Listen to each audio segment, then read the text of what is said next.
सबसे पहले आज की तमाम बड़ी खबरें नॉनस्टॉप न्यूज में। प्रधानमंत्री नरेंद्र मोदी ने एक पत्रिका को दिए इंटरव्यू में कांग्रेस पर हमला बोला। कांग्रेस के गोत्र का मुद्दा उठाते हुए पार्टी को घेरा और राजनीतिक दलों की राजभक्ति वाली सोच पर वार किया। हमारे राजनीतिक दलों के कई वर्ग भारतीय लोगों को जिस तरह से देखते हैं उसमें एक गहरी समस्या है। वो केवल राजशक्ति को देखते हैं और भारतीय लोगों को केवल उसी चश्मे से देखते हैं, लेकिन वे भारतीयों में जन्मजात जनशक्ति नहीं देखते। वो लोगों के गुण, ताकत, क्षमता और योग्यता को नहीं देखते।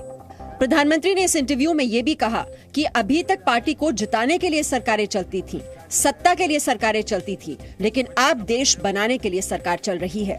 ये सरकार देश हित में कड़े फैसले ले रही है, आर्थिक फैसलों का लाभ दिख रहा है और विपक्ष मोदी की सफलता से डर रहा है। इसके बाद पीएम ने कृषि कानूनों पर जारी सियासत पर हमला बोला और किसानों को सशक्त बनाना ही सरकार का लक्ष्य है।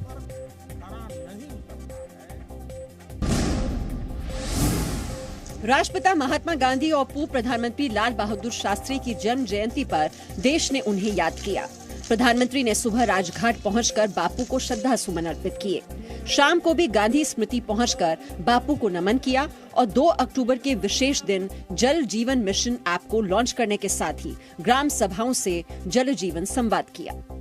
ये मिशन ग्रामीण अर्थव्यवस्था को नई मजबूती देने के साथ ही गांवों में रोजगार के अनेकों नए अवसर भी बनाएगा। विपक्ष ने गांधी जयंती पर सियासत की। समाजवादी पार्टी अध्यक्ष अखिलेश यादव ने किसानों का मुद्दा उठाया। उनका नारा जय जवान जय किसान।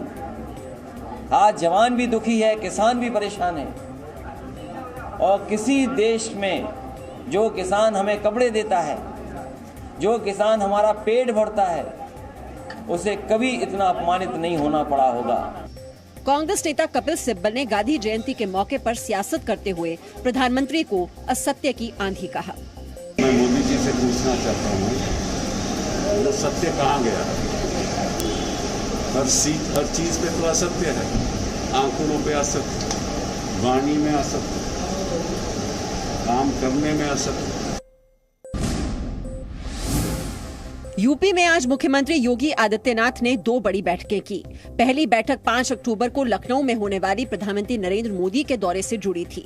सीएम योगी ने कार्यक्रम स्थल का जायजा लिया, अधिकारियों को पीएम के दौरे से जुड़े निर्देश दिए। इसके बाद दूसरी बैठक यूपी में कानून व्यवस्था को लेकर की। ये बैठक शाम 7 बजे शुरू हुई। इस मीटिंग में यूपी के सभी जिलों के डीएम और एसपी वीडियो कॉन्फ्रेंसिंग के जरिए जुड़े। सीएम योगी ने अधिकारियों को कानून व्यवस्था मजबूत करने को लेकर निर्देश दिए। इस बीच खबर है कि कल सीएम योगी गोरखपुर का दौरा भी करेंगे। योगी के गोरखपुर दौरे से पहले आज एसआईटी घटनास्थल पर पहुंची। होटल पहुंचकर मनीष गुप्ता हत्या की जांच शुरू की। ऐसी जानकारी है कि जब तक सीबीआई इस केस में अपनी तरफ से जांच शुरू नहीं करती है, तब तक एसआईटी जांच को जारी रखेगी। वहीं गोरखपुर के डीएम और कमिश्नर ने आज ही मनीष गुप्ता की पत्नी को 30 लाख रुपए की अतिरिक्त सहायता दी। समाजवादी पार्टी अध्यक्ष अखिलेश यादव ने आज फिर इस मुद्दे पर सियासत की। जब तक भारतीय जनता पार्टी की सरकार रहेगी, तब तक कानून व्यवस्था ठीक नहीं हो सकती उत्तर प्रदेश की। जब अधिकारियों से आप पॉलिटिकल काम लेंगे, तो उनसे कैसे उम्मीद करोगे कि लॉ एंड ऑर्डर को बेहतर करके दिखाएंगे? जवाब में यूपी बीजेपी ने समाजवादी पार्टी पर मनीष गुप्ता हत्या मामले में राजनीतिक फायदा उठाने का आरोप लगाया।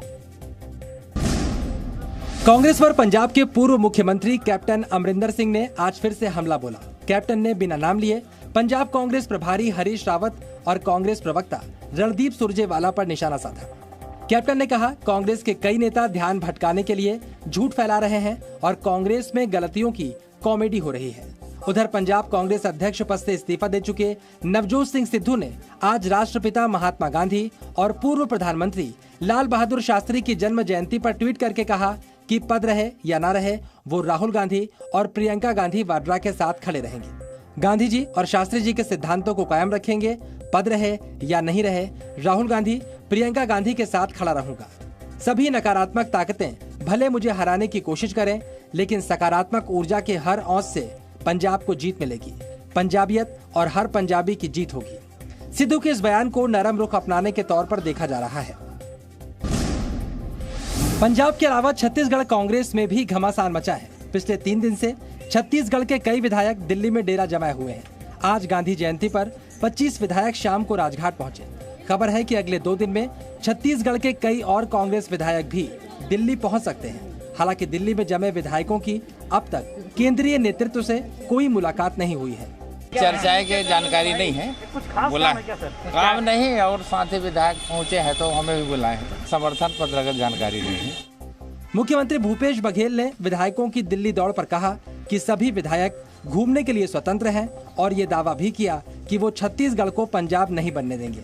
जाने में कोई पाबंदी नहीं है, स्वतंत्र हैं, सब आ सकते हैं, जा सकते हैं। कोई राजनीतिक मूवमेंट कर रहे हैं तो बताइए, कोई पॉलिटिकल मूवमेंट नहीं है। छत्तीसगढ़ रहेगा, पंजाब नहीं हो सकता। छत्तीसगढ़ से कांग्रेस विधायकों के दिल्ली पहुंचने के बाद से ही राज्य में नेतृत्व परिवर्तन की संभावनाओं पर अटकलों का दौर जारी है। बघेल और टीएस सिंहदेव के बीच विवाद की जड़ में सीएम पद के लिए 2.5 साल का कथित फॉर्मूला है। हालांकि सीएम बघेल के समर्थक माने जाने वाले राम कुमार यादव ने बयान दिया कि मुख्यमंत्री और स्वास्थ्य मंत्री के बीच कोई मतभेद नहीं है और बघेल के नेतृत्व में राज्य की कांग्रेस सरकार 5 साल का कार्यकाल पूरा करेगी। पंजाब और हरियाणा में धान की खरीद कल से शुरू हो जाएगी। धान खरीद में हो रही देरी के बाद किसानों ने प्रदर्शन शुरू कर दिया। हरियाणा में बीजेपी जेजेपी के सांसदों, मंत्रियों और विधायकों के आवास और पंजाब जिला आयुक्त के कार्यालय का भी घेराव शुरू हो गया। किसानों के गुस्से के बीच मनोहर लाल ने दिल्ली आकर खाद्य और उपभोक्ता मामलों के राज्य मंत्री अश्विनी चौबे से मुलाकात की और फिर कल से धान की खरीद शुरू करने का फैसला किया गया। कल से प्रोक्योरमेंट का हम लोगों ने पूरी तैयारी वहाँ रखा है, पहले से भी हमारी तैयारी थी और वहाँ पर पूरा सब लोगों की खरीदी कल से शुरू हो जाएगी। इसके बाद संयुक्त किसान मोर्चा ने खरीफ फसलों की खरीद जल्द शुरू करने के लिए प्रदर्शन वापस लेने की घोषणा कर दी है। जम्मू कश्मीर में अनुच्छेद 370 और 35 से खत्म किए जाने के बाद पहली बार राष्ट्रीय स्वयंसेवक संघ के सरसंघचालक मोहन भागवत 4 दिन के दौरे पर जम्मू पहुंचे। इस दौरान मोहन भागवत ने कहा कि घाटी में संघ की शाखाओं के नए नेटवर्क स्थापित किए जाएंगे। एक दूसरे के जीवन को समृद्ध बनाने का पुरुषार्थ करते हुए हम सबका एक राष्ट्र के नाते दुनिया में संदेश देने लायक बनना, ये अपनी तो आवश्यकता है ही, दुनिया की भी आवश्यकता है। मोहन भागवत के जम्मू कश्मीर दौरे को देखते हुए प्रांत संघ मुख्यालय केशव भवन में सुरक्षा कड़ी कर दी गई है। चुनाव आयोग ने आज लोक जनशक्ति पार्टी का चुनाव चिन्ह जब्त कर लिया। चुनाव आयोग ने यह फैसला पशुपति पारस और चिराग पासवान गुट के बीच पार्टी को लेकर जारी झगड़े को देखते हुए लिया। लोक जनशक्ति पार्टी का चुनाव चिन्ह बंगला है, जिसे चुनाव आयोग की तरफ से फ्रीज किया गया है। इस फैसले के बाद चिराग और पारस दोनों गुटों को 4 अक्टूबर 1 बजे तक अपनी पार्टी का नाम और नए सिंबल के लिए आयोग में आवेदन देना होगा। ये प्रक्रिया पूरी होने के बाद ही दोनों गुटों को अलग अलग सिंबल दिया जाएगा। जम्मू कश्मीर को आतंक की आग में धकेलने की साजिशें फिर से शुरू हो चुकी हैं। संघ प्रमुख मोहन भागवत के जम्मू कश्मीर के दौरे के बीच आतंकियों ने अनंतनाग के मट्टन में भार्ग शिखा भगवती माता मंदिर में तोड़फोड़ और आगजनी की। हैरानी हुई कि वहां देखकर वो सारी मूर्ति जो है वो खंडित हो गई थी और उसको हथौड़े से उन्होंने तोड़ने की कोशिश की थी। अनंतनाग में केपी रोड पर महिला डिग्री कॉलेज के सामने आतंकियों ने ग्रेनेड फेंका। हालांकि इसमें किसी की जान नहीं गई। वहीं दूसरी ओर श्रीनगर के करण नगर इलाके में आतंकवादियों ने मिठाई की एक दुकान के बाहर फायरिंग की, जिसमें एक शख्स घायल हो गया और बाद में इसकी मौत हो गई। आतंकियों की तलाश में इलाके की घेराबंदी कर दी गई है। दूसरी ओर जम्मू कश्मीर की पूर्व मुख्यमंत्री और पीपुल्स डेमोक्रेटिक पार्टी की अध्यक्ष महबूबा मुफ्ती ने केंद्र पर पक्षपात का आरोप लगाया है। महबूबा मुफ्ती ने कहा कि लोगों को कश्मीर में मस्जिदों और धार्मिक स्थलों पर नमाज अदा करने से रोकना बहुसंख्यक समुदाय की भावनाओं के लिए भारत सरकार का अपमान दर्शाता है। भारत के सेना प्रमुख जनरल MM नरवणे ने सीमा पर चीन के सैनिकों की तैनाती बढ़ाए जाने पर चिंता जाहिर की है। सेना प्रमुख ने कहा, चीन की हर हरकत पर भारतीय सेना की नजर है और चीन की तैनाती को देखते हुए भारतीय सेना भी सीमा पर सैनिकों की संख्या बढ़ा रही है। सेना प्रमुख ने कहा, पिछले 6 महीने से स्थिति सामान्य है। दोनों देशों में बातचीत जारी है। बातचीत के जरिए मसले सुलझाए जा सकते हैं। The Chinese have deployed in considerable numbers all across eastern Ladakh, and not only in eastern Ladakh but all across the northern front, right up to our eastern command also.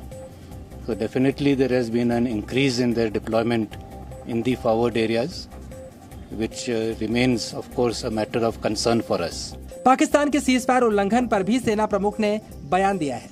General MM Naravane ने पाकिस्तान को चेतावनी दी है कि सीमा पर आतंकी गतिविधियों को Pakistan support देना बंद करे। But in the last week or 10 days, there have been now 2 ceasefire violations also. So definitely it shows that the situation is not static. We have conveyed through hotline messages.